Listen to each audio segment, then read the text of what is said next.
Hello, I'm Naomi Lewin. Welcome to Classics for Kids. Nikolai Rimsky-Korsakov didn't want to be a composer when he grew up.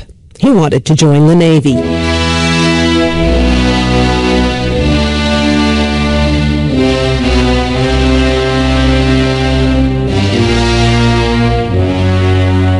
Rimsky-Korsakov was born in 1844 in a town just east of St. Petersburg, Russia.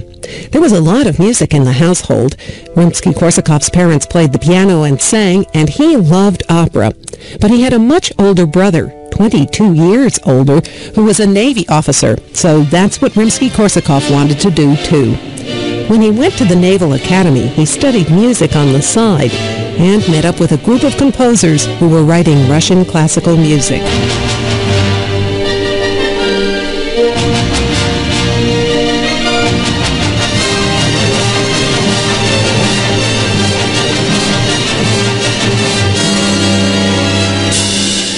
By then, Rimsky-Korsakov had started working on a symphony and wanted to forget about the Navy. But his brother said, no way. So off he went on a 3-year tour of duty to exotic places like London, Brazil, and New York. While he was on board ship, Rimsky-Korsakov kept working on his symphony. When he finally got back home, his friend and fellow composer Mily Balakirev conducted it.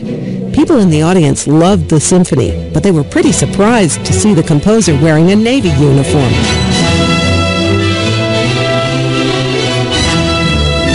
Rimsky-Korsakov and 4 of his composer friends started hanging out together so much that they became known as the Mighty Five, or Mighty Handful, as in 5 fingers.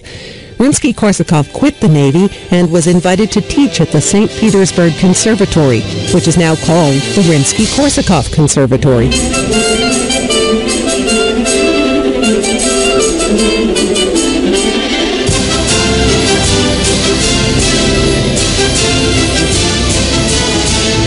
When he was first asked to teach music, Rimsky-Korsakov realized that his own music education had been pretty terrible. So he studied very hard, very fast, always keeping just about 1 lesson ahead of his students. Rimsky-Korsakov turned out to be a very good teacher, starting at home.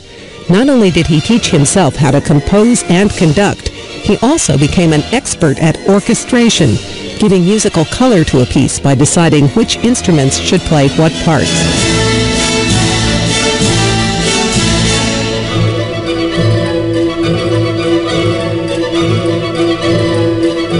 Rimsky-Korsakov loved to tell stories with music.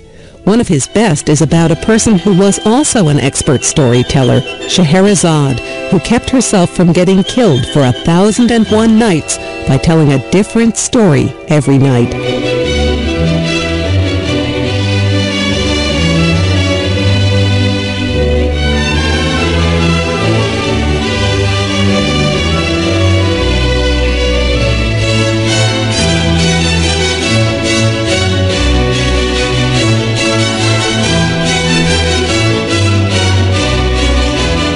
As a kid, Rimsky-Korsakov loved opera, and as a grown-up, he still did. He wrote about 12 of them.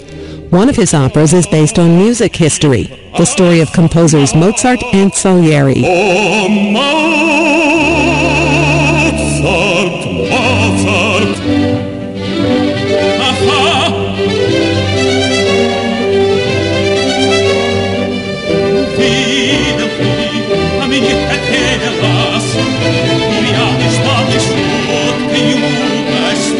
Other Rimsky-Korsakov operas are based on Russian history, like The Tsar's Bride, about a woman Ivan the Terrible wants to marry.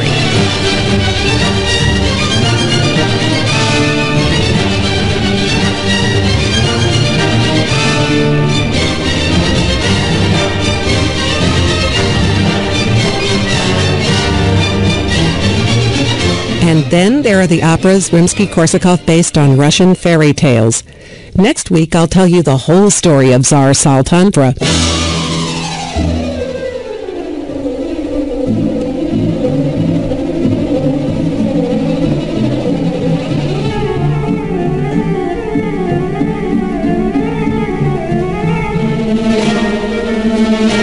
The Flight of the Bumblebee by Nikolai Rimsky-Korsakov comes from an opera called The Tale of Tsar Sultan. But that's not the whole name of the opera, which just might be the longest in all of operadom. Next time, the full name and the full story of Tsar Saltan. I'm Naomi Lewin. I write Classics for Kids and produce it with Tim Lanter at WGUC Cincinnati. Please join me again for more.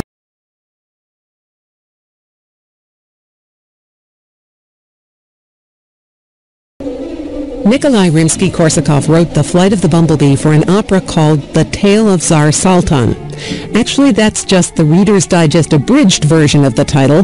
The full Monty is The Legend of Tsar Saltan, of his son, the famous and mighty hero Prince Gvidan Sultanovich, and of the beautiful Swan Princess. And if that title weren't enough, the plot is one of the most complicated in all of operadom, and that's saying a lot.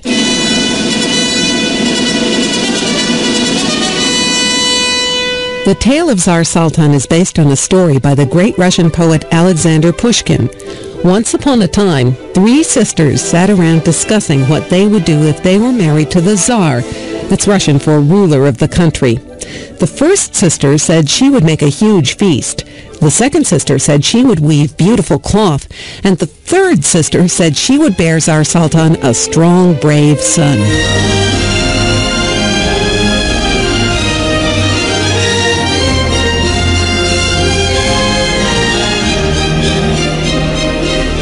The Tsar was listening in on the conversation and promptly married the sister who said she'd bear him a son.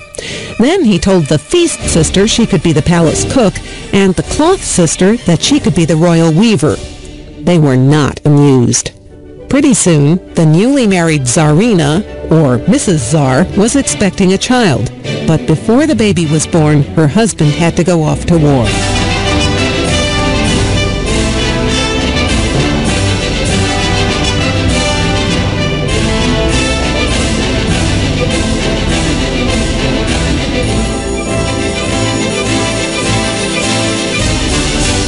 After the Tsar left, the Tsarina had a baby boy, known as the Tsarevich, or son of Tsar. The Tsarina sent her husband a message saying that they'd had a beautiful, healthy son, but her jealous sisters substituted a different message saying that she'd given birth to a monster.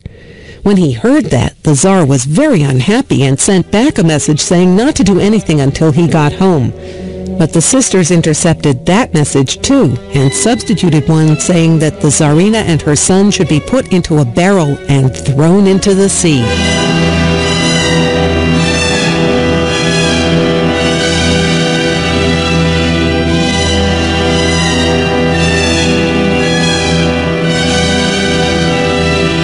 Because this is a fairy tale, not only did they survive, but the boy actually grew up hour by hour as the barrel tossed on the water. When mother and son washed ashore on an island, the first thing the Tsarevich did was save the life of an enchanted swan. The swan thanked him by making a beautiful city appear, and Prince Gvidon, as the Tsarevich was now known, became ruler of that city.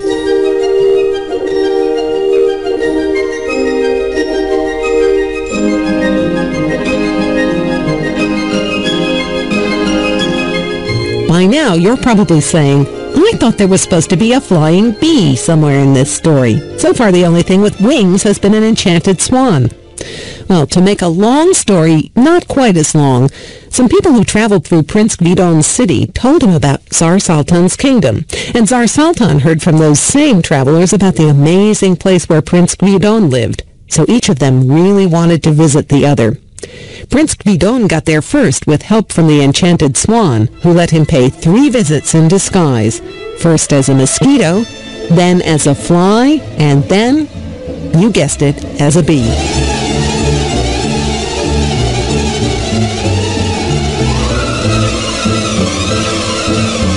When Tsar Saltan got to visit the prince, he was delighted to see his long-lost son and all the miraculous things in Prince Gvidon's city.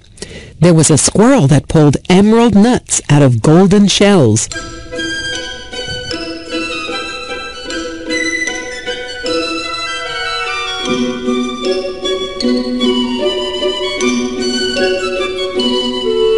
A band of 33 knights that marched out of the ocean in shining armor.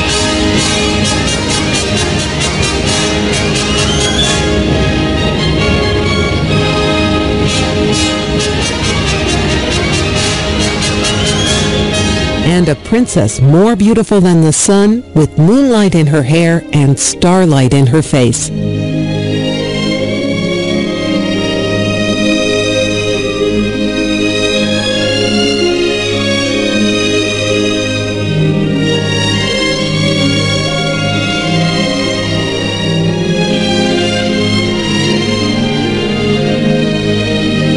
Of course, the princess was the enchanted swan, freed from her spell and changed back to a human being. Naturally, she and the prince got married and lived happily ever after.